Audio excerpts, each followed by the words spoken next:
Listos, gracias a Dios, ya estamos más que listos y puestos para esta nueva transmisión de los estudios bíblicos por parte de los Ministerios Unidos de Sion.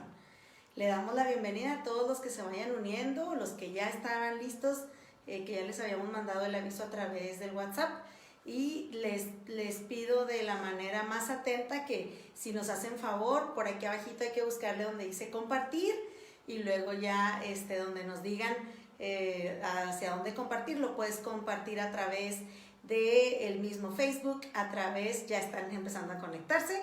Ahorita ya saben, a la mitad del tiempo vamos a hacer un alto para poder mandarnos los saludos o lo que ustedes estén interactuando con nosotros.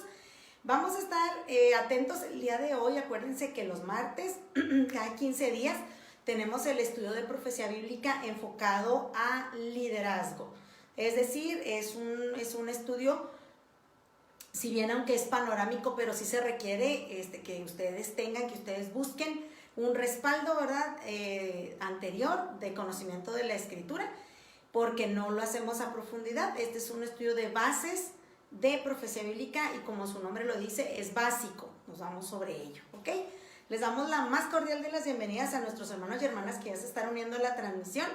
Les mandamos muchos saludos. Aquí estoy leyéndolos en vivo. Ahorita nos regresamos y vamos saludando de uno por uno a todos ustedes. Pues bien, saque su cuaderno de notas, saque su lápiz, saque su pluma, como decía mi abuelito, ¿verdad? Más vale el lápiz más pálido que la más buena memoria. Y pues bueno, vamos a estar listos y puestos para recibir lo que Dios nos da. Si de este estudio los líderes, los pastores de los ministerios de Sion pueden tomar alguna semilla, algo que les es útil para compartir con sus congregaciones, adelante. Y también para mejorar las herramientas que tenemos como estudiantes serios y disciplinados de la escritura. Por ahí si nos pueden dar retroalimentación de cómo se escucha, de cómo se ve, pues es muy poquito lo que podemos hacer así a lo mejor porque pues tenemos aquí directamente grabando el dispositivo, pero bueno, trataremos de mejorarlo de alguna manera. Y pues vamos a iniciar. Señor, nos ponemos en tus manos y te pedimos que la sabiduría de lo alto esté sobre tus hijos y tus hijas. Nos tomamos de tu mano, Espíritu Santo, para que en tu luz podamos ver la luz. Gracias por cada uno de los discípulos que estamos, Señor, listos y dispuestos para aprender de ti. Tú eres el Maestro y nosotros te decimos hoy, habla, Señor, que tus siervos oímos. Somos gente que tiene oídos para oír y los vamos a usar para eso, porque el oidor que lo hace de verdad no nomás se queda hasta ahí, hasta la etapa de oír, sino que lo lleva en práctica. Gracias, Señor, en el nombre de Jesús. Amén. Muy bien. Vamos entonces, mis amados hermanos, a entrar de lleno. El tema de hoy, si se fija, el tema general vamos a hablar de que Dios habla de muchas maneras y estamos hablando de profecía bíblica. Entonces vamos a estar apegados a la palabra, a la estructura de la Biblia respecto a la profecía, ¿ok? No estamos hablando de ministerio profético, ya tendremos estudios al respecto, pero hoy vamos a tener las bases de profecía bíblica aquí en este subtema que es que Dios nos habla de muchas maneras y vamos a la escritura precisamente a la epístola a los Hebreos en el capítulo 1 y versículos 1 y 2. Dice el apóstol, el escritor de esta palabra, dice: Dios, habiendo hablado muchas veces y de muchas maneras en otro tiempo a los padres por los profetas, en estos postreros días nos ha hablado por el Hijo, a quien constituyó heredero de todo y por quien asimismo hizo el universo. Dios en otro tiempo nos habló a través de los profetas, a través de la ley, de la Torá y los profetas, las instrucciones. Normalmente cuando vimos ley nos ponemos así, pero no es otra cosa, la traducción de Torah es las instrucciones, ¿sí? Y pues estos estudios, hermanos, yo sé que a lo mejor no congregan a mucha gente para escucharlos, pero son bien importantes porque es una manera en que podemos capacitarnos para entender la palabra, ¿ok? Entonces vamos a entrar de lleno a esto. El estudiar la escritura es disciplina y yo reconozco que la misma escritura dice que al presente la disciplina no es causa de gozo, pero después va a traer el fruto correcto, apacible, indicado a cada uno de nuestros corazones. Amén. Entonces aquí nos está diciendo la escritura que el Señor nos ha hablado desde siempre. Dios es un Dios que habla, es una de las bases de este estudio. Creemos en un Dios que habla, en un Dios que escucha y que interactúa con nosotros, que más que su creación somos ahora sus hijos y juntamente con Cristo, como dice aquí, ¿verdad? Él como heredero, nosotros somos coherederos juntamente con Él, de todos los bienes que están dados para nosotros en la Escritura. Que la han dividido en Antiguo y Nuevo Testamento, pero es la misma Escritura, codificada en ciertos momentos y revelada hasta el día de hoy. Lo dice claramente al cierre precisamente la Escritura, dice que todo está ahí revelado y hay juicio y hay incluso maldición para quien le quiera agregar o le quiera quitar a lo que ya está revelado. ¿Qué recibimos de parte de Dios al estudiar las Escrituras? La iluminación, su luz viene sobre lo que ya está revelado y entonces podemos acceder a ese conocimiento y ponerlo por obra. Y poner por obra la Escritura automáticamente nos va a convertir en mejores seres humanos, mejores padres, mejores hijos, mejores empleados, mejores patrones en el rol que nos desempeñemos. La Escritura llevada a la vida no es otra cosa más que una persona mejorada, más que por cursos de superación y capacitaciones y esto y lo otro, es capacitado por el Espíritu Santo, lo dice en Timoteo 3, somos enteramente, completamente, perfectamente preparados para realizar las obras que se esperan de los hijos de Dios, ¿ok? Entonces vamos a continuar hablando de esto, de que Dios, ya nos vamos metiendo un poquito más en el tema, ¿sí? Dios ama la variedad. Ojo, no estoy usando el término tan sonado ahorita de la diversidad por el contexto en el que se está manejando en los últimos tiempos. Estos son los tiempos finales, lo sabemos, y una de las características de quien va a encabezar o del espíritu del anticristo, más que de una persona en lo particular, que sí va a haber un personaje histórico, ¿verdad?, que se va a levantar como tal. Hablamos del mover del espíritu anticristo, en contra de Cristo, en contra de los ungidos, en contra de la unción. Eso quiere decir anticristo, o anti-Mashiach, en contra del Mesías, en contra del ungido, ¿sí? Ese mover nos quiere perturbar y nos quiere hacer cambiar, y lo dicen en el libro de Daniel muy claramente, que este espíritu va a cambiar los tiempos y la ley, y lo estamos viendo.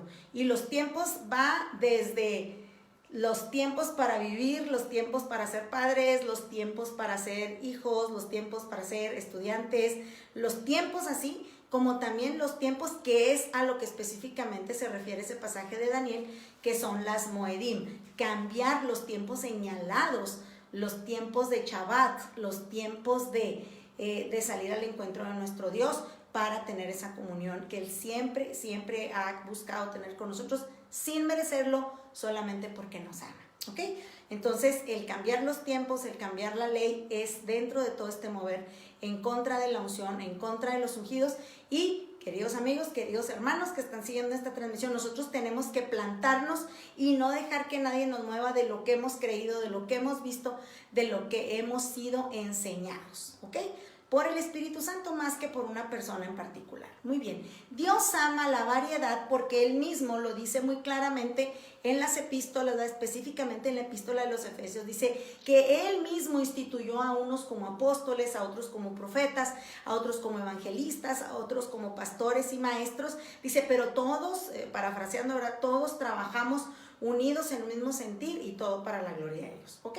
Entonces, a nuestro Dios le gusta la variedad. Escogí por aquí un versículo del libro de Génesis, del libro de Bereshit, en el capítulo 1, y ahí dice que nuestro Dios hizo plantas de todas, gran variedad de plantas, con su propia semilla, árboles, dice aquí, que dan fruto, que dan semilla, y eso no sería para comer. Dice a toda bestia de la tierra y a todas las aves de los cielos y a todo lo que se arrastra sobre la tierra en que hay vida, toda planta verde les será para comer. Y fue así. Entonces, fíjense aquí cómo habla la Escritura de la variedad en la que Dios creó, constituyó este universo en el que nosotros vivimos, este plano en el que nosotros nos desarrollamos, crecemos, vivimos y tratamos de seguirle a Él con todo nuestro corazón. Dios es un Dios variado, Dios no es un Dios aburrido. Los aburridos somos nosotros, los tediosos somos nosotros. Seguir el camino de Dios no debe de ser aburrido, es muy divertido, es en el buen sentido de la palabra, es algo que de veras solamente el que lo camina, el que está en esto no me va a dejar mentir, eso es real. Problemas todos tenemos, pero nosotros tenemos con nosotros al que todo lo puede y eso hace total la diferencia, ¿sí? No nos, como les digo yo, no nos la aventamos solos, la guerra, la batalla de la vida, sino que lo hacemos tomados de la mano de nuestro Señor, y así debemos de buscar hacerlo todos los días. Una cosa hago, me olvido de lo que queda atrás, me extiendo hacia lo que está adelante, y todos los días hay que proseguir hacia la meta, ¿ok? Muy bien, nuestro Dios pues ama la variedad, y el día de hoy vamos a hablar dentro de esto de la variedad en la profecía. Vamos a ver en primer lugar, fíjese, la variedad de Dios a la hora de, es ese rasgo de su carácter de no ser aburrido, a la hora de llamar y de escoger profetas. Tenemos profetas desde gente sin educación, como el profeta Amós sin escuela, y también tenemos profetas encumbrados, amigos de reyes, como el profeta Isaías. Él fue amigo de reyes. Recuerden ese pasaje cuando el Señor se manifiesta a él, ¿verdad? A Isaías, es en el capítulo 6, donde él ve al Señor alto y sublime llenando el templo, sus vestiduras incluso así desbordado, todo de la presencia de Dios, ¿sí? Y él hace una anotación al inicio de ese capítulo, y es muy interesante, nomás que a veces no nos detenemos a verlo así, y ahí dice claramente, dice, en el año en que murió el rey, y ese rey, él era un rey muy, muy querido por Isaías, era su amigo, él fue su consejero seguramente, y en el año que murió este rey, que fue un rey que empezó tremendamente a los 16 años con su ministerio, y como rey, Dios lo levantó en gran manera, Dios se glorificó en su vida. Y finalmente, pasados unos años, dice la escritura en el libro de Crónicas, cuando ya era fuerte este rey, Usías, dice, se enalteció para su ruina, y él quiso tomar el oficio de sacerdote y ofrecer lo que no le correspondía ofrecer en el templo del Señor. Y cuando es reconvenido por los que sí estaban dispuestos por Dios para tal servicio, los sacerdotes, él se enoja muchísimo, dice que él se llena de ira, y en ese mismo momento, ahí junto al altar, a él le brota una mancha, ¿verdad?, de lepra en su frente, y de inmediato es puesto aparte, es puesto en aislamiento. Ahorita estamos probando un poquito del aislamiento, pero este rey sí, ya no pudo regresar al palacio, él se quedó en una casa aparte y desde ahí gobernó, y fueron muchos años. Y yo estoy convencida de que Isaías le ministraba, le hablaba de la palabra, le daba lo que Dios le iba dando. Pero sí, cuando finalmente muere este rey, imagínense, Isaías ha de haber estado muy triste. Y ahí hay una lección bien bonita donde podemos entender que aunque estén pasando cosas bien tremendas, nos sintamos sumamente tristes, donde incluso haya habido muerte, y muerte, acuérdense que no nomás es que alguien ya no está en este mundo, sino separaciones. Cuando hay separaciones, cuando hay divisiones, cuando hay dolor en nuestro corazón, dice Isaías, en el año en que murió el rey, yo vi al Señor, dice, alto y sublime, su gloria llenaba el templo, sus vestiduras, sus faldas, dice una de las traducciones, llenaban el templo, ¿sí? Eso es aprender a que en el tiempo de mayor dolor, de más tristeza, o incluso de no entender qué está pasando, no debemos de olvidar que nuestro Dios está en los cielos y todo lo que Él quiso ha hecho, ¿okay? Él es soberano. Entonces, hay profetas de todos. Mire aquí otros datos muy interesantes.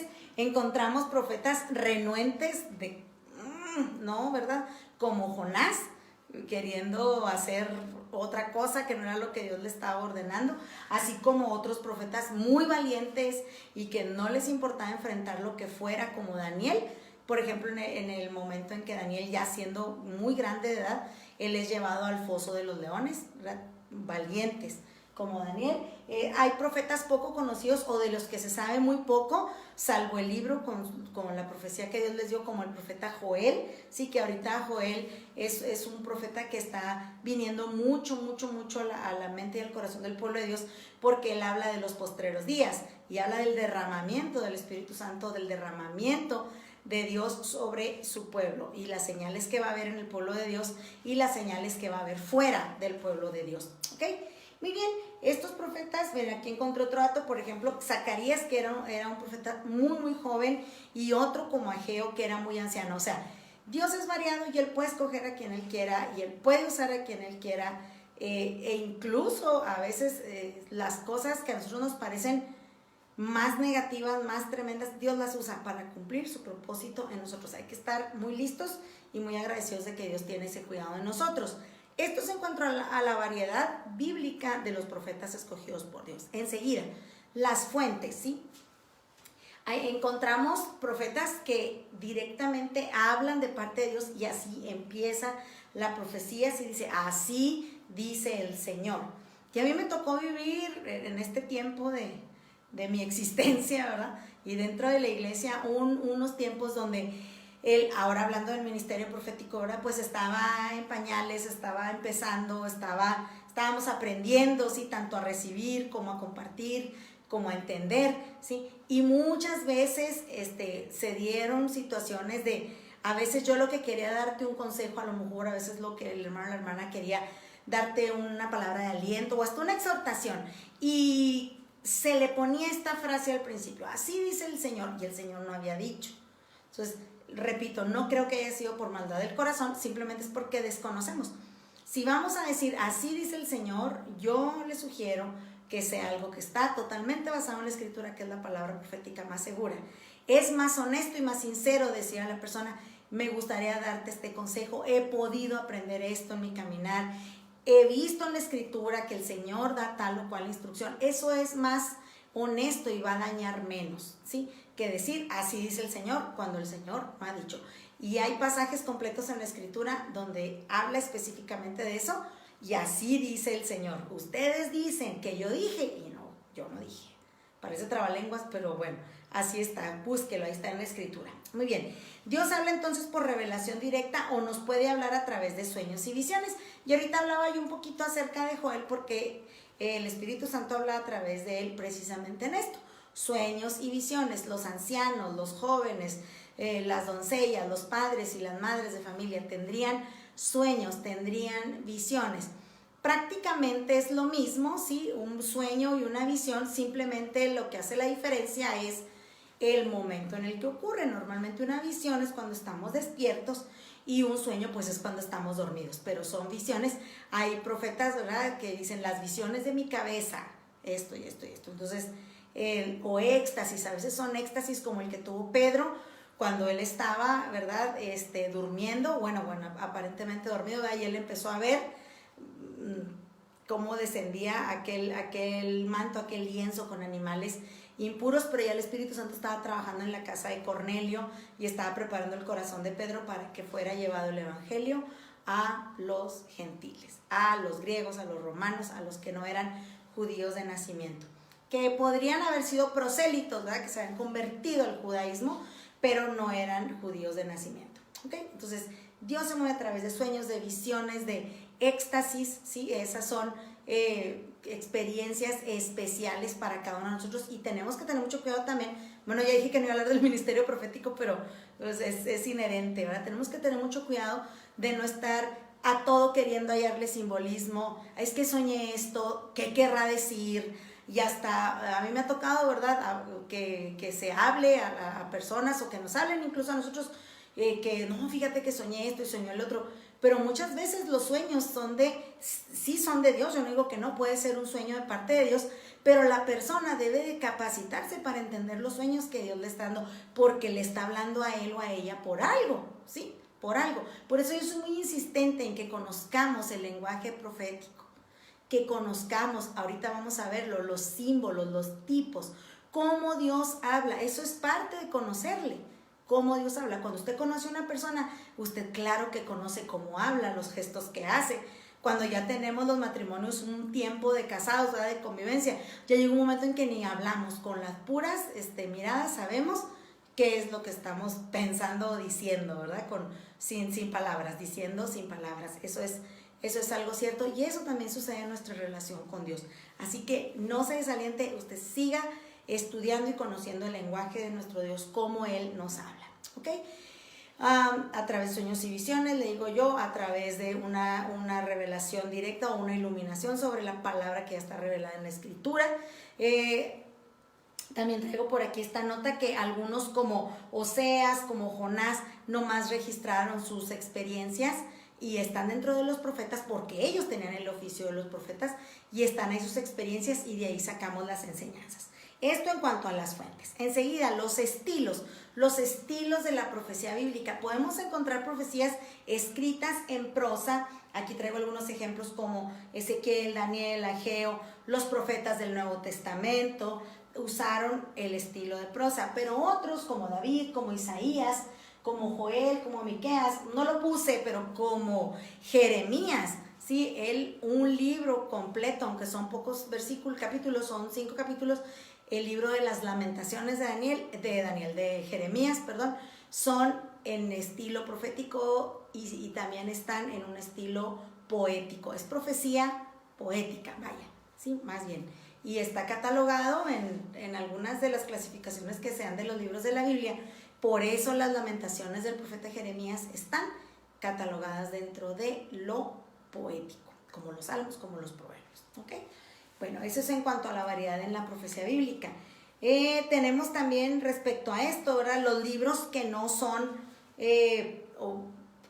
específicamente la historia del profeta, sino que son recopilaciones de los mensajes, de los sermones, de la palabra de parte de Dios a través de los profetas. Mismo Jeremías aquí entra, Amós, Zacarías, etc. Entonces fíjense qué variada es la profecía bíblica, qué variada es, ¿sí? En estilos, en fuentes, en tipos de profetas. Dios puede usar lo que sea y a quien sea, ¿ok? Nomás estando dispuestos para que lo haga. Vamos a ver un tipo de profetas, estos son muy interesantes y hay muchos de ellos en la escritura. Quiere decir, no existe un libro de ellos ni en los libros canónicos de la escritura ni en ningún lado, ¿sí? Y son llamados los profetas orales. Son profetas que entran en la historia, salen de la historia y en ese entrar y salir dejan un mensaje poderoso, tremendo, crucial para el pueblo de Dios, para los líderes del pueblo de Dios. Es gente que no escribió acerca de sus revelaciones, que no escribieron ellos, ¿verdad? Sobre lo que estaban recibiendo, pero sí hubo otros que se dedicaron o que tuvieron el cuidado de mencionar lo que ellos habían dado por profecía de parte de Dios, ¿sí? Miren, vamos a ver algunos ejemplos, usted los conoce. Del Antiguo Testamento tenemos a Elías y a Eliseo, por ejemplo. No hay un libro del profeta Elías, no hay un libro del profeta Eliseo, sin embargo, capítulos completos de los libros de los reyes, ¿sí? Están donde se relatan las crónicas de los reyes, ahí están mencionados, y no nomás mencionados, sino está descrito su ministerio, sus principales acciones, de algunos de ellos como de Elías, de Eliseo, sus luchas, sus batallas, todo lo que el Señor obró a través de ellos, ¿ok? Hay otro ejemplo ahí en 2 de Samuel capítulo 12, que es el profeta Natán. Ustedes recordarán, ¿verdad?, quién es este profeta Natán. Bueno, pues es el que reprendió, confrontó al rey David, ni más ni menos, cuando cometió el adulterio y el posterior asesinato de uno de sus valientes, ¿verdad?, para ocultar o tratar de ocultar de alguna manera el pecado de adulterio con la esposa de este. Entonces, Natán fue el que le dice, tú eres ese hombre, después de que le habla de una analogía de un hombre rico, un hombre pobre, había una oveja de por medio. Y ahorita vamos a hablar un poquito acerca de esto porque es el lenguaje simbólico de la escritura, que es lo medular para entender la profecía bíblica. Tenemos que conocer esos símbolos. Si Dios nos habla en un sueño, en una visión, en un éxtasis, los símbolos yo tengo que saber porque tenemos al Espíritu Santo, y en el cierre del estudio vamos a ver que tenemos la mente de Cristo, es promesa y está dado para cada uno de nosotros, ¿ok? Micaías en 1 de Reyes 22, donde dice que él vio al Señor en su trono. El profeta Ahías o Agías le llaman también, en Primero de Reyes 14, que él va y reconviene a uno de los reyes, lo reprende, y no hay libro del profeta Agías, pero sí hay una intervención poderosa de Dios a través de este varón. El profeta Ananías, este es un profeta que estaba contrapunteado con Jeremías. Qué tremendo, ¿sí? Entonces, aquí les dejo las citas para que ustedes las chequen ahorita en su casita, ¿sí?, cuando acabemos la transmisión, y ahí se puede dar cuenta de cómo hay gran cantidad de profetas de este tipo, profetas orales, de los que no existe un escrito, pero sí tienen participación en el contexto escritural. Y hay muchos otros profetas. Miren, aquí hay un ejemplo en 1 de Reyes 13, este profeta es llamado el varón de Dios de Judá. Él profetizó el nacimiento de Josías, ni más ni menos. Tremendo Josías, un factor de cambio precioso y de restauración y de teshuvá de todo el pueblo, ¿verdad?, a través de este jovencito. Empezó siendo rey muy jovencito, en la edad de la niñez todavía, ¿sí? Y ahí fue profetizado su nacimiento. Y ahorita me estaba acordando, nomás que ese ya no lo escribí, pero recordarán aquel profeta que era llamado el viejo profeta. Tremendo, cómo fue tropiezo para un profeta más joven, a tal grado que ese profeta más joven, por salirse de la dirección de Dios, ¿verdad? Confiando en el hombre y no en el Señor, encontró la muerte. Búsquelo por ahí en la escritura también, el viejo profeta. Ahí se lo van a encontrar en los libros históricos, en los reyes, en las crónicas, que ahí los puede usted localizar. En el Nuevo Testamento tenemos profetas orales, claro que sí, por supuesto que sí. Fíjese que el apóstol Felipe, él tenía 4 hijas y las 4 muchachas eran profetisas. Para aquellos que no están muy de acuerdo en los ministerios obrando en las mujeres, pues ni modo, ahí está. Dios usaba poderosamente en profecía, les dio esa sabiduría de lo alto para entender el lenguaje de Dios a estas 4 hijas de Felipe. Eso lo puede encontrar en Hechos capítulo 21, versículos 8 y 9. También es mencionado el profeta Agabo, que dio consejo a Pablo en cuanto a un viaje, ¿verdad? Y en cuanto a situaciones que iban a suceder, si mal no recuerdo, y eso está en Hechos 21 también, en los siguientes versículos, en el 10 y en el 11, es en el mismo capítulo, son 8, 9, 10 y 11, donde usted puede ver ejemplos de estos profetas orales. Y pues bueno, que no podemos dejarlo fuera, lo dejé al último no por otra cosa, sino porque es el más grande de todos, y estoy hablando de Yeshua, nuestro Mashiach. Él también tuvo el oficio de profeta, todos los ministerios, él obró aquí en su tiempo en la tierra con nosotros, ¿sí? Él fue también un profeta de los llamados orales. No hay un libro que él haya escrito, ¿verdad? Sin embargo, la palabra profeta, él mismo es la palabra, es la palabra. Y él soltaba esa palabra y hubo quien lo registró inspirado por el Espíritu Santo, Mateo, Marcos, Lucas, Juan y muchos otros, pero por lo pronto esos 4 libros que tenemos como canónicos dentro de la escritura. Y tan lo tenemos así, hablando profecía, que aquí puse 2 ejemplos, uno antes de morir y resucitar, y otro ya glorificado, sigue ejerciendo su ministerio profético. Gloria a Dios, qué bonito, ¿sí? Él habló palabra profética tremenda, proyectada hacia el fin de los tiempos. Por ejemplo, en el tan conocido Mateo 24, Mateo 25, los pasajes paralelos que encontramos en Lucas 21, 22, si la memoria no me falla. Ahí vemos a nuestro Mashiach, a Yeshua, hablando de cosas que iban a suceder en el tiempo del fin, profecía. Y pues en el libro por excelencia profético hacia el final de los tiempos, la revelación de Jesucristo, ese es el propósito y ese es el contenido del libro de Apocalipsis, la revelación de Jesucristo, más que la revelación del fin del mundo, la revelación de los eventos finales, la revelación de las plagas postreras. No, este libro, incluso la escritura sí lo presenta, la revelación de Jesucristo, que le fue dada a Juan en la isla de Patmos, sí, estando en el Espíritu él en un día del Señor. Muy bien. Esta profecía, ¿verdad?, directa del Señor, por poner un ejemplo, los mensajes a las 7 iglesias de Asia Menor, a Éfeso, Esmirna, Pérgamo, Tiatira, Sardis, Filadelfia, Laodicea, a estas 7 iglesias, el Señor Jesucristo directamente, porque en cada uno de los mensajes al inicio habla, dice, describe atributos que no son de otra persona más que de Jesucristo, ¿ok? El alfa y la omega, el que tiene la llave de David, el que estuvo muerto y vivió, el que todo lo sabe, el que todo lo puede, el que todo lo conoce, es nuestro Mashiach, Yeshua. Sí, y ahí está palabra profética directa, firmada por él mismo para cada una de las iglesias, que ya también hay otra forma de estudiarlas, ¿verdad? Y es hablando de áreas de nuestro corazón, hablando de cumplimientos históricos y hablando de cumplimientos escatológicos. Qué preciosa es la palabra, y la profecía bíblica es uno de sus campos más apasionantes. Esto es bien hermoso. Muy bien, vamos a hablar ahora de algunos tipos de profecía. Miren, estas que vamos a ver son las profecías objetivas. La palabra objetivo nos tiene que llevar o hacer entender que es cosas del mundo natural para explicarnos cosas del mundo sobrenatural, ¿sí? Y nosotros, por el poder del Espíritu Santo que Él nos ha dado, no porque nosotros tengamos ese poder, somos capacitados por Él para poner las cosas, dice la Escritura en el Nuevo Testamento, acomodando lo espiritual a lo espiritual, ¿ok? ¿Estamos de acuerdo? Estas entonces se refieren a cuando el Señor pone, dice aquí, al profeta como ejemplo.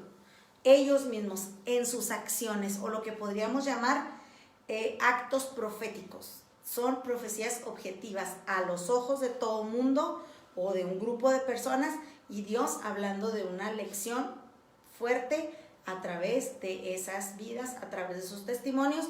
Usted se acordará, por ejemplo, aquí traigo algunos ejemplos, no muchos, algunos nada más, cuando el Señor le ordena al profeta Isaías que tiene que andar 3 años, no unas semanas en cuarentena encerrado en su casa sin poder salir, no, 3 años Isaías anduvo descalzo y desnudo. Esto usted lo puede encontrar en Isaías capítulo 20. ¿Ok? ¿Sí? El mensaje era gráfico, claro, y muy real. Ahí lo estaban viendo. El mensaje era: o se arrepienten o serán desnudados y avergonzados. Hablando de que el pecado es desnudez. Si usted había oído ese símbolo, porque hermano, a lo mejor nos ha oído predicar, porque el pecado es desnudez espiritual, y usted, ¿cómo? Bueno, aquí está una profecía objetiva, un ejemplo directo de cómo esto es respaldado por la Escritura. Dios nos habla a través de este tiempo, 3 años, no fue poca cosa, 3 años, desnudo y descalzo, el profeta Isaías, para decirle al pueblo: o se arrepienten o van a ser avergonzados y van a estar en desnudez espiritual. Qué tremendo, profecías objetivas. Vamos a ver otro. Jeremías también le tocó, en un momento el Señor le dijo que usara un yugo de bueyes, un tronco, ahora se usaba normalmente, un trozo de madera así grande, pesado, un yugo de bueyes en su cuello, dice, para enfatizar el mensaje de Dios de que el rey Sedequías debía someterse a Nabucodonosor. Estaban bajo asedio, la ciudad de Jerusalén ahora sí que encerrados, no entraba ni salía nadie. Después de cerca de 3 años los rindieron por hambre. Nabucodonosor hizo que Jerusalén se pusiera de rodillas por hambre, porque no entró más comida, y hay muchos, lo que ahorita hubieran sido videos y evidencia en el libro poético de las Lamentaciones de Jeremías. Jeremías murió ahí en Jerusalén, él no salió, pero de los que sí salieron de ahí encontramos a 4 jóvenes que usted y yo conocemos, que eran Daniel, Misael, Azarías y Ananías, que después les cambiaron el nombre por Belsasar, Sadrach, Mesach y Abednego. Estos 4 jóvenes valientes que estaban en la edad de un muchachito de secundaria, y ellos fueron llevados a tierra extraña, y bueno, sucedieron una serie de cosas, pero Dios no quería eso. Dios le decía a su pueblo a través del profeta Jeremías: doblen su cuello delante del yugo, me los tengo que llevar 70 años al cautiverio como consecuencia de su pecado, de su desnudez espiritual, pero pasados esos 70 años, mi siervo Ciro y Ciro todavía no nacía obviamente, va a dar la orden para que ustedes vuelvan. Se los dijo a través del profeta Isaías. El profeta Jeremías tuvo un ministerio tremendamente asediado y golpeado. Si hubo un profeta sin honra en su propia tierra, yo creo que ahí entre los primeros lugares, además de Yeshua nuestro Mashiach, es Jeremías. No le creían, era un traidor a la nación, era un enemigo del Estado, ¿sí? Era visto como: ay, ahí viene el que nos está diciendo que nos rindamos. Y ahí surge el profeta que ahorita les comentaba, que se levanta contra Jeremías y quiere hacer ahí como un tipo guerra de profetas. Pues no era la idea. ¿Qué hubiera pasado si Jerusalén hubiera doblado su cuello y haberle dicho a Nabucodonosor: ok, nos rendimos? Pues se hubieran evitado muchas muertes, se hubieran evitado muchas cosas. Sin embargo, cuando nos ensoberbecemos, cuando no queremos atender a la voz de Dios, por más que esté ahí la lección objetiva, pues no vamos a lograr, o más bien Dios no le va a quedar otra más que mandar el juicio sobre nosotros. O más que mandarlo, Él nomás se hace a un lado, ¿verdad? Y el juicio cae sobre aquel que no está bajo su cobertura. Esto es tremendo, eso es terrible.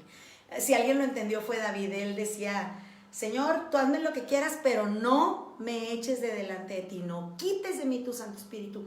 Él sabía lo horrible que era estar fuera de la cobertura de Dios, y él prefería la muerte antes que esto, antes que verse separado, alejado de Dios, ¿sí? Entonces, que el Santo Espíritu se retirara de él. Muy bien, esta es otra de las lecciones objetivas, o profecías objetivas más bien.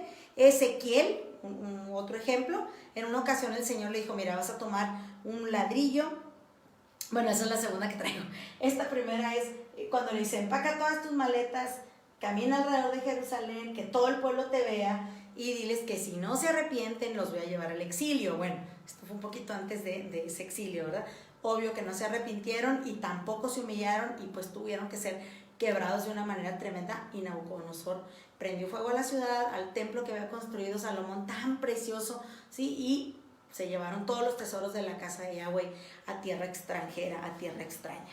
Bueno, eso lo podemos encontrar ahí en Ezequiel capítulo 12, como dice aquí en la pantalla, versículos 1 al 6. Dios hablando en físico, con cosas materiales. Esa es otra manera de hablar profecía bíblica, ¿ok? Ahora sí, el que les decía, que en una ocasión Dios le pidió, le ordenó al profeta que en un ladrillo lo rotulara Jerusalén, que le hiciera rampas de tierra alrededor para ilustrar el asedio, que finalmente los rindió, ¿verdad? El asedio que vendría a la ciudad si no se arrepentían. No se arrepintieron, fueron asediados, cayeron, fueron destruidos, ¿ok? Y el que a mí se me hace, en cuanto a esto de las profecías objetivas, se me hace el top, el número 1, si los organizáramos en un top, yo creo que él se llevaría el primer lugar. Oseas. ¿Cuántos conocen la historia de Oseas? De los que están tomando este estudio. Tremendo. A Oseas le fue ordenado casarse con una mujer prostituta, y no nomás casarse. Si usted revisa el libro de Oseas, le dice, y la vas a amar. No te vas a casar y pues bueno, y ahí con tu mala cara, no, la vas a amar, le vas a hablar bonito, bueno, sería ahorita, le vas a llevar serenata, la vas a tratar muy bien. Una mujer que no era una mujer que se guardara, una buena mujer, vaya, era una mujer tremenda y tenía unos instintos y unos gustos muy feitos, ¿sí? Y Dios le ordena, o sea, buscas a esta mujer, Gomer, ¿verdad? Y te casas con ella, o Gomer más bien, porque no tiene acento, Gomer, y tienen hijos y bueno, una serie de cosas. Y si se fijan, en un momento ella pues se aloca y se va y ahí deja a Oseas.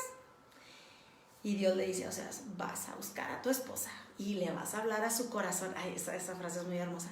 Vas a ir y le hablas a su corazón y la traes otra vez a vivir contigo. ¿Sabes por qué? Porque mi pueblo Israel ha sido así. Se ha prostituido con otros dioses. Yo no los elegí porque fueran los mejores por su belleza, por su rectitud, no, fue de pura gracia. Así como tú le hablaste y amaste a una mujer que por más que le buscabas no tenía cosa buena de la cual enamorarse, ¿sí?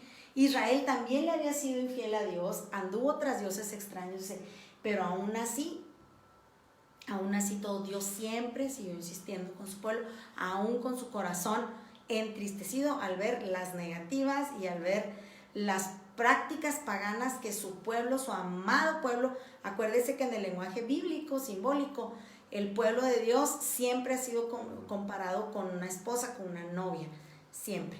Eso no ha cambiado, no es de que en el Antiguo y en el Nuevo Testamento, no. El pueblo de Dios siempre ha sido su esposa, su novia, su prometida. El compromiso de Dios ahí está con su nación, todos nosotros, ¿ok?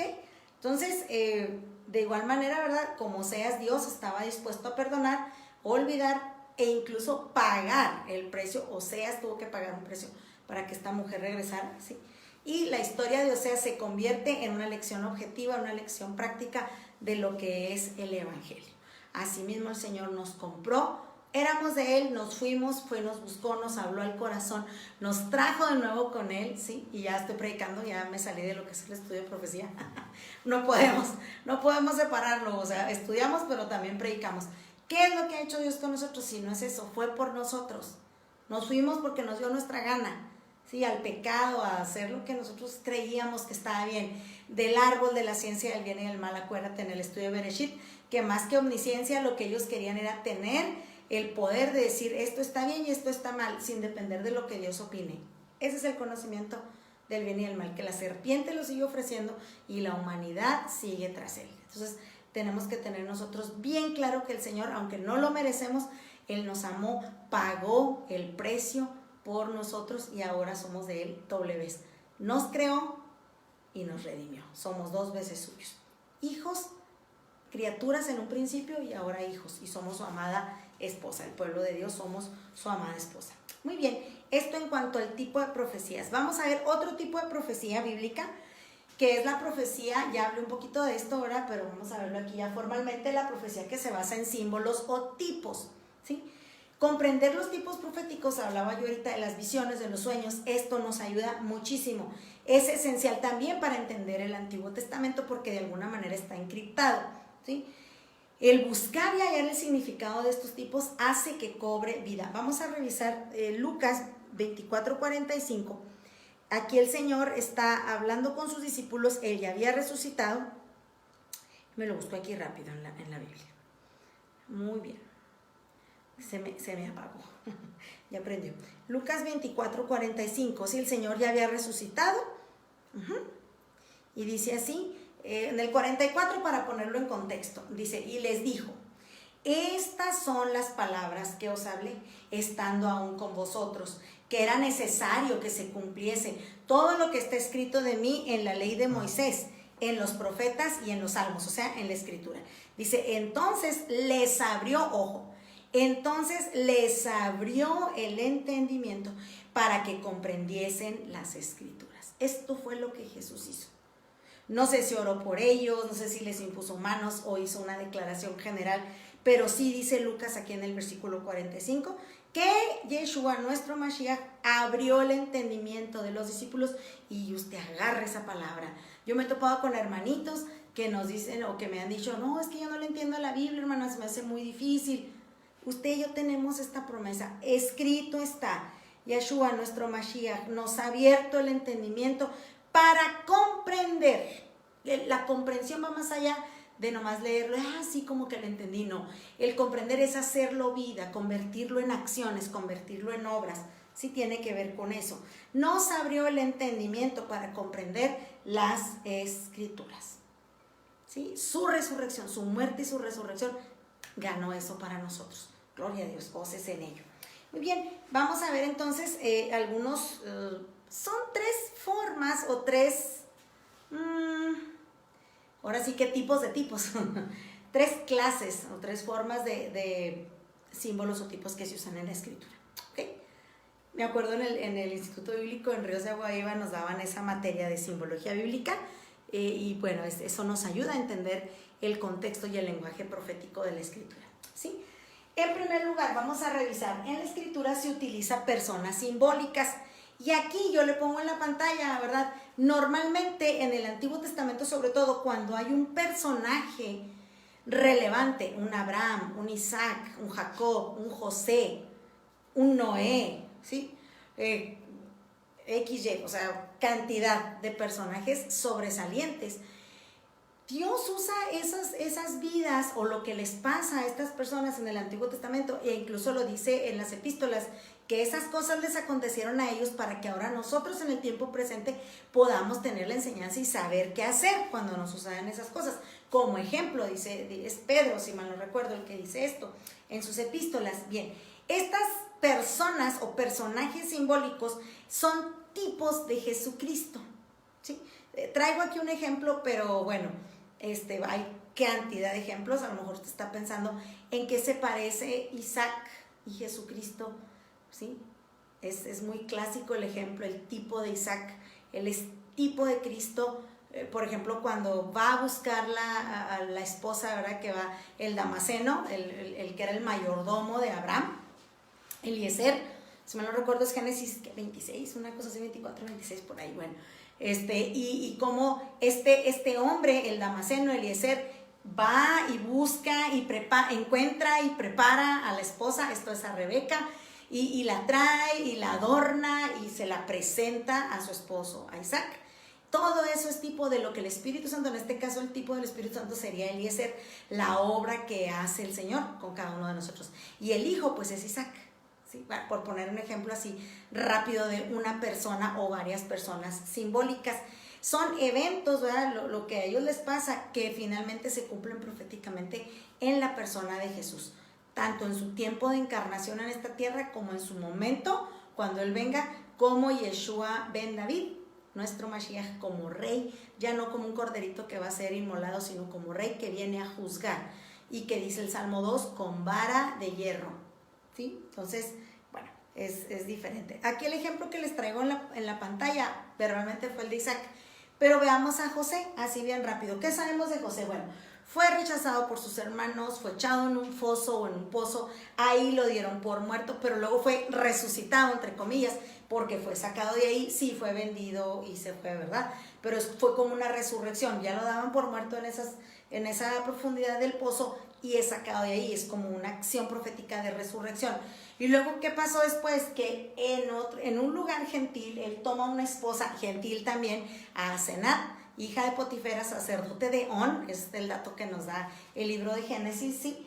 Pero pasan los años y finalmente él rescata, la redención es rescate, rescata a sus hermanos, a su familia de morir por hambre, de morir por hambre. ¿Qué entendemos aquí? Aquí José es tipo de Cristo, es tipo de Yeshua. Él fue rechazado por sus hermanos, dice en Juan capítulo 1, a lo suyo vino, dice el verso 11, y los suyos, su pueblo, su gente, su familia, no lo recibieron. Dice el 12, más a todos los que le recibieron, a los que creen en su nombre, les dio potestad de ser hechos hijos de Dios. ¿Se fijan? Entonces, José es un tipo de Jesucristo. También fue muerto, fue resucitado, y con su muerte y su resurrección pagó la redención por nuestros pecados. Por poner un ejemplo así, rapidito. Muy bien. Eso es en cuanto a personajes o personas simbólicas. Hay otra forma de entender esto de los símbolos o tipos que se usan en profecía, y esto es acerca de los eventos, sucesos, cosas que pasaron y que se quedaron registradas en la escritura. Por ejemplo, la historia de la nación judía es la historia de Jesús. Podemos verlo como en la historia de Jesús en su encarnación, el verbo de Dios encarnado, si la segunda persona de la Trinidad, el verbo hecho carne, como también dice Juan capítulo 1, ¿sí? En ese caminar del pueblo judío. Claro que también representa a la iglesia, por supuesto, al pueblo de Dios en general, pero hablando de un tipo de Cristo, fíjese muy bien, los hijos de Israel nacieron en la tierra de Canaán, o la que era llamada la tierra prometida. De ahí ellos se van, son llevados a Egipto, ¿verdad? Cuando José precisamente, y luego 430 años después ellos regresan, atraviesan el Mar Rojo, o en esta acción proféticamente hablando se le conoce como el bautismo según Moisés, o el bautismo de Moisés. Santiago, cuando habla del bautismo, él dice, ¿verdad?, que todos fueron bautizados, sí, Santiago, pasaron bajo la nube. También Pablo habla de esto en sus epístolas, que todos fueron bautizados bajo la nube. También cuando pasamos de muerte a vida, ese es el bautismo ahora. Jesús también fue de la misma manera. Bueno, terminando con los hijos de Israel, primero. Atravesaron el Mar Rojo con lo que se le llamó el bautismo de Moisés, o según Moisés, o con Moisés. Fueron probados en el desierto, 40 años probados en el desierto, y luego regresan y entran a la tierra prometida y tienen victoria sobre los gigantes, al cruzar el río Jordán. Jordán significa muerte, y esto nos habla del triunfo de Jesús sobre la muerte. E igual, podemos verlo del mismo modo, Jesús nació en Canaán, o en la llamada tierra prometida, fue llevado a Egipto, literal, él siendo un niño, él fue llevado a Egipto para cumplir la profecía que decía: de Egipto llamé a mi hijo. Entonces tenía que irse a Egipto, ¿sí? No fue que Herodes, a Dios ya no le quedó de otra más que rescatar a Jesús, no.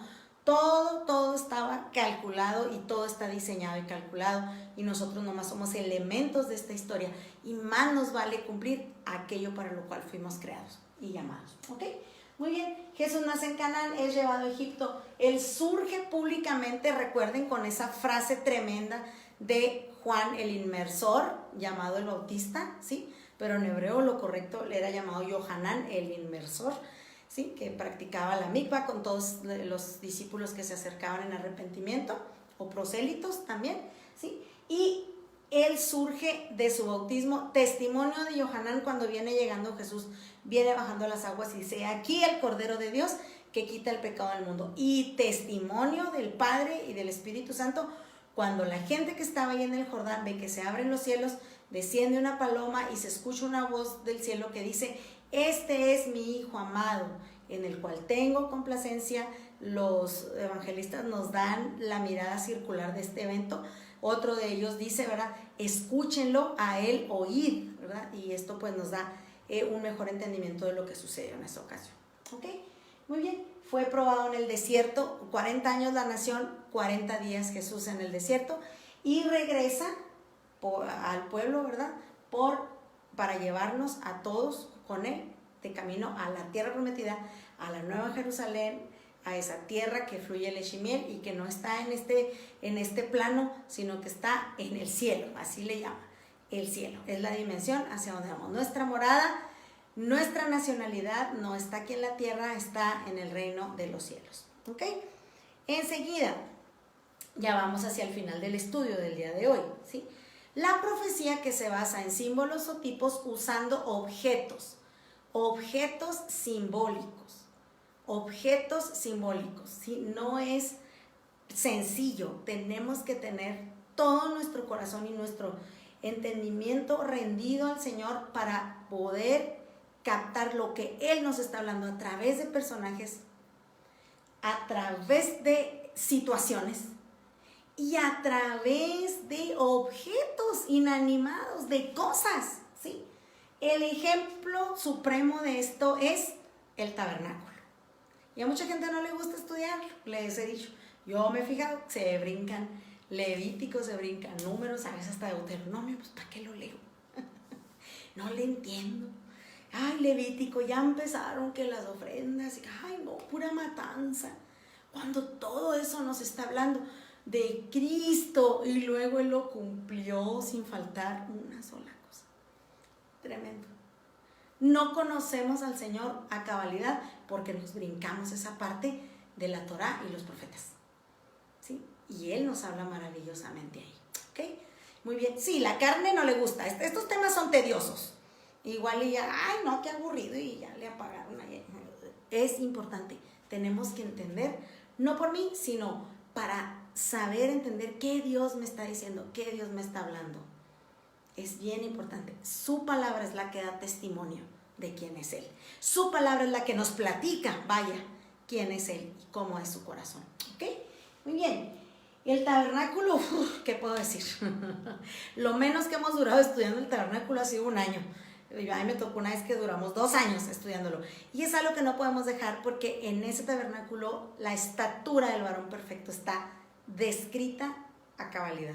Si usted quiere saber a qué se refiere la palabra cuando dice que debemos llegar a la estatura del varón perfecto, usted debe entender y puede entender esto a través de los objetos del tabernáculo. Todos estos objetos nos hablan del Señor.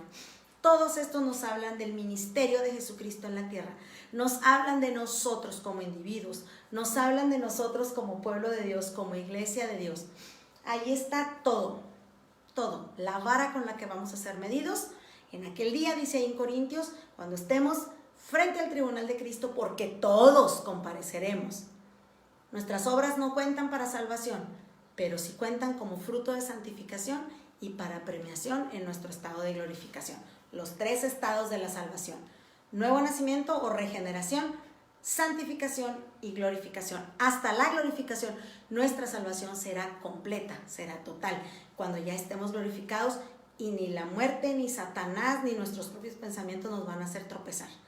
Hay que estar anhelando esa glorificación en este tiempo de la santificación, de apartarnos, de dejar, de limpiarnos, de guardar. Ay, me falta mucho, hago tonterías, digo cosas que no debo decir, puedo usar palabras que yo sé que no debo usar y las uso, pero tenemos que ir retirándonos de eso. Cada vez menos, para que aumente nuestro peso de gloria. Pero bueno, ese ya sería otro tema, hablando del peso de gloria.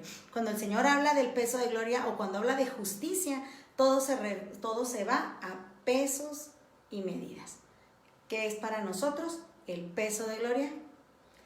Y la medida de la estatura del varón perfecto. El tabernáculo es una cosa preciosa y las iglesias de Sión lo saben. Todo aquel que no es de las iglesias de Sión, sépalo. Si no lo sabe, sépalo.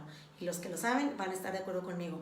El que entiende o empieza, porque nunca acabaremos de entender, empieza a entender el simbolismo que hay ahí, puede llevarlo a su vida. Y como dije hace rato, ser un mejor ser humano, un mejor hijo de Dios, el mejor, o como Daniel y sus amigos, 10 veces mejores que todos los demás. Eso es promesa de Dios y Él ha cumplido siempre que hay un corazón dispuesto a tomarlo, ¿sí?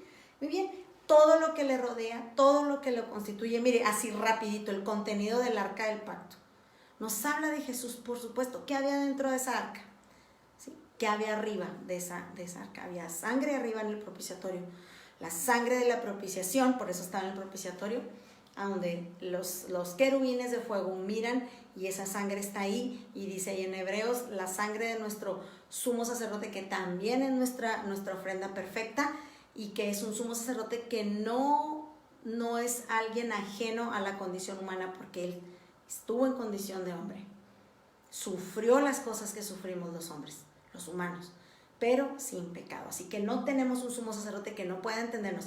Si tú alguna vez has dicho por dolor, por enojo, por lo que sea, lo hemos hecho, es que nadie ha sufrido como yo. Ten cuidado, si hay alguien, y dice Isaías 53, que es nuestro Señor Jesucristo, nuestro Mashiach Yeshua. Él sufrió, dice, experimentado en quebranto. Así que si tu corazón está quebrantado, está dolido, ve con el que es experimentado en quebranto. Fíjate lo que él hizo, lo que él dijo, lo que él actuó, y vamos siguiendo sus pasos, haciendo lo mismo, para que venga a nosotros la bendición, la restauración, el levantarnos. ¿Ok? Envuelvo. En el arca del pacto había sangre arriba, eso nos habla de la sangre de Cristo. Dentro del arca, de lo que era la cajita propiamente dicho, había 3 cosas, si usted se acuerda, ¿sí? Que eran la urna con maná, las tablas de la ley y la vara de Aarón que floreció. Y así bien rápido, entre los muchos simbolismos que hay ahí, ¿verdad? Tenemos el maná, es Cristo mismo, el pan vivo que descendió del cielo. Las tablas de la ley que estaban escritas en su corazón, y hay evidencia bíblica de todo esto, ¿sí? Esas palabras son espíritu y son vida. Y la vara de Aarón que floreció, que nos habla de la resurrección de Jesucristo, entre muchas otras cosas, nos habla de la resurrección de nuestro Señor, de Yeshua, nuestro Mashiach.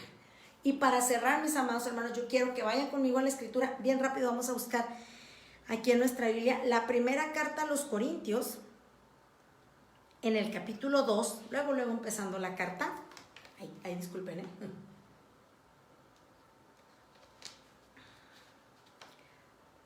Gracias a Dios. Primera de Corintios, capítulo 2. El versículo, vámonos desde el versículo 6, donde habla de la revelación.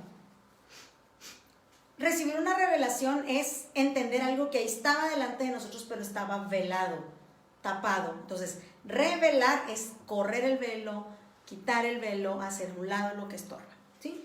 Y dice Pablo en la primera carta a los Corintios, capítulo 2, y versículo 6 en adelante hasta el 16.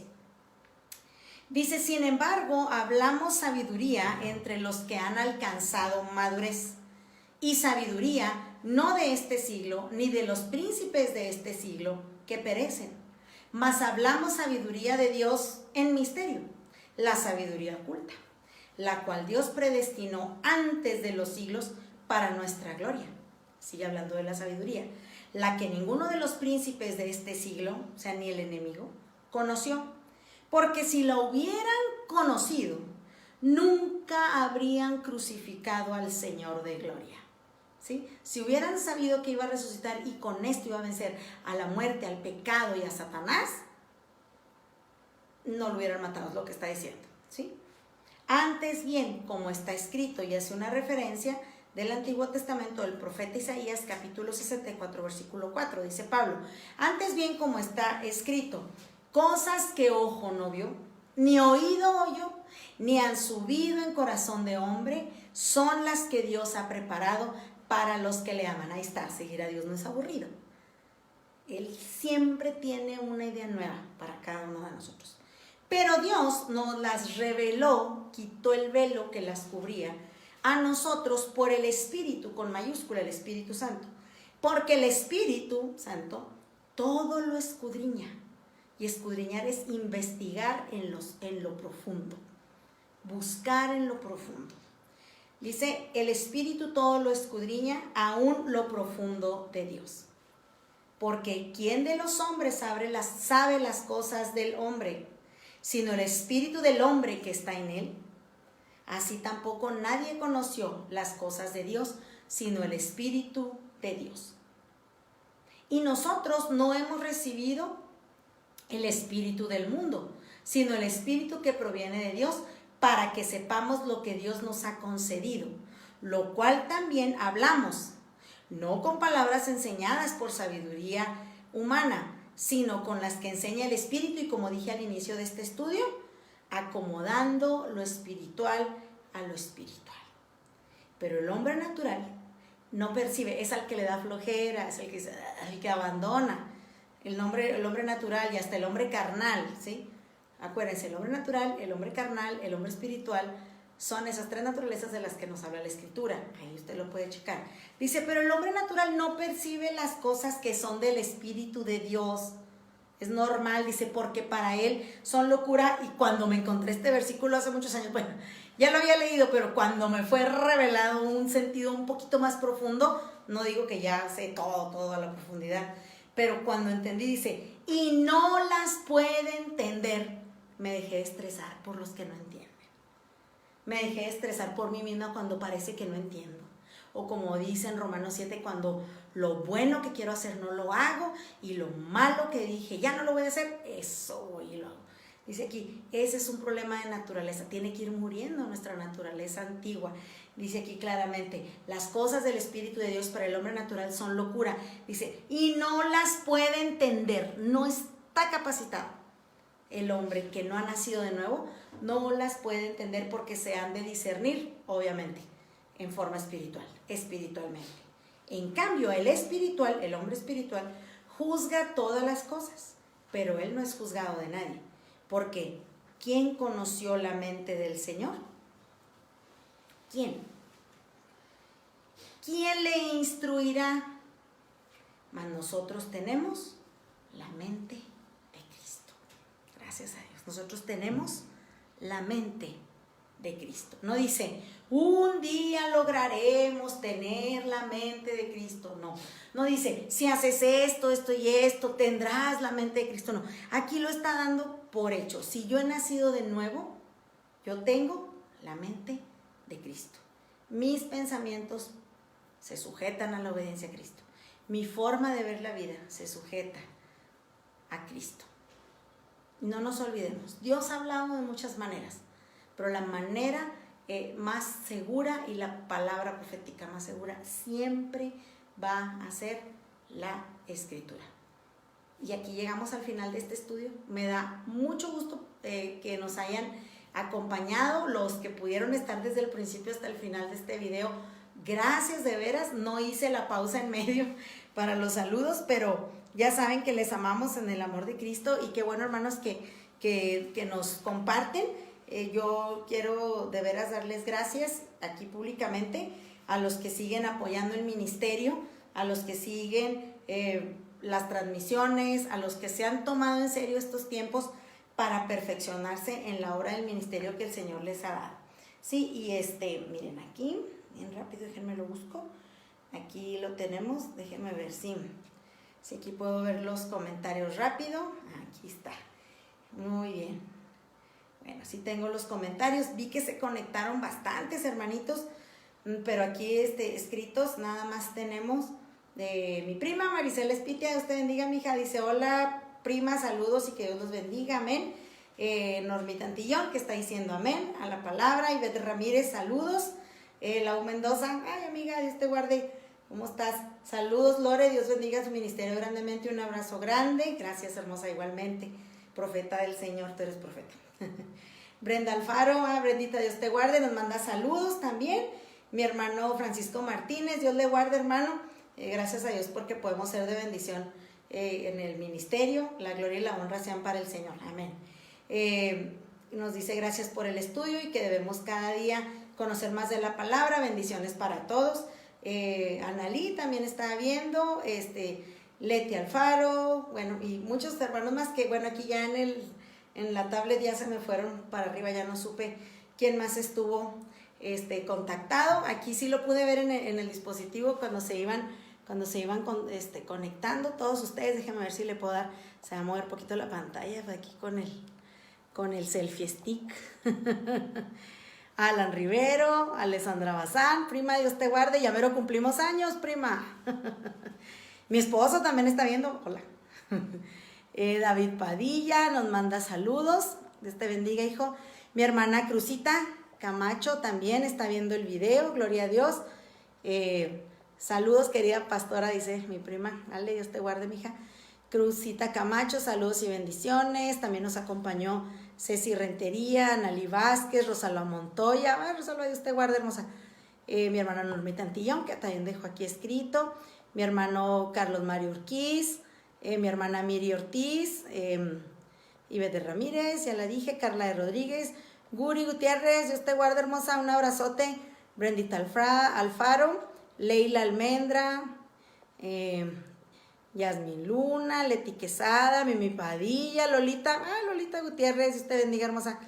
Alma Mares, también está aquí Jaircito Ramírez, Dios te bendiga. Laura Valencia, Dios te guarde, hermosa. Pedrito Hernández, Emma Hernández y mi hermano Francisco Martínez, Memo Antillón, Chuy Delgado, Josué Contreras. ¿Será mi alumno? Se me hace que sí. Miguel Ángel González, sí, ya me confirmó, saludos, maestra. Dios te guarde, Josué. Bueno, gracias a Dios, bien rápido, espero no haberlos mareado porque tuve que tener el celular para verlos. Acá en la tablet no se veían los nombres y no quiero pasar por alto agradecerles que hayan estado hasta el final de la transmisión. Espero que el Señor les bendiga y les guarde, que nos ayude a todos a poner su palabra por obra. Y hermanos, no hay mejor cosa que nos puede pasar que cuando el Señor venga nos encuentre haciendo aquello que nos encargó hacer. Y una de las cosas que nos encargó es escudriñar las Escrituras. Así que despójese de la perecita que a veces nos da, cámbiese de cuarto, no sé, haga un viaje. ¿Qué? Váyase al patio, dice aquí el pastor. Y vamos a estar unidos. Yo sé que no es fácil llevar la carga de un estudio, hermano, pero es un compromiso que debemos hacer con Dios, escudriñar las Escrituras. Nos encuentra el Señor haciendo esto, qué hermoso, dice, ellas son las que dan testimonio de Él, de su presencia, de su carácter. Y pues bueno, mis amados hermanos, vamos a dejar hasta aquí la transmisión. En un ratito lo vamos a compartir en el canal de YouTube de los Ministerios Unidos de Sion. Si usted gusta buscarnos por ahí en YouTube, darle like a los videos o al canal. Y si se puede suscribir, pues genial, porque esto nos dota a nosotros de herramientas para poder hacer estas transmisiones con más calidad y mejores, ¿ok? Bueno, espero que el Señor esté con ustedes, que Él les guarde, les bendiga. No se asusten, entramos a fase 3. Es un tiempo de estar guardados, es un tiempo de estar en nuestras casas, como en el tiempo de la primera Pascua. Sabemos que en Gosén hay luz, hay prosperidad y estoy hablando simbólicamente de un lugar simbólico, ¿sí? A los entendidos. Y yo sé que en Egipto ahorita hay muerte y hay oscuridad, y no me refiero al país del norte de África, sino espiritualmente hablando, hermanos, pero es necesario que todo esto acontezca para que nosotros podamos estar listos a las señales. Y ahorita es tiempo de levantar nuestra cabeza porque nuestra redención está cerca. El Señor les bendiga y les guarde. Les amamos, hermanos. Nos vemos el día de mañana, con el favor de Dios, con el estudio. Miércoles nos toca, seguimos hablando de profecía, pero enfocado a escatología. ¿Ok? Dios les bendiga y les guarde.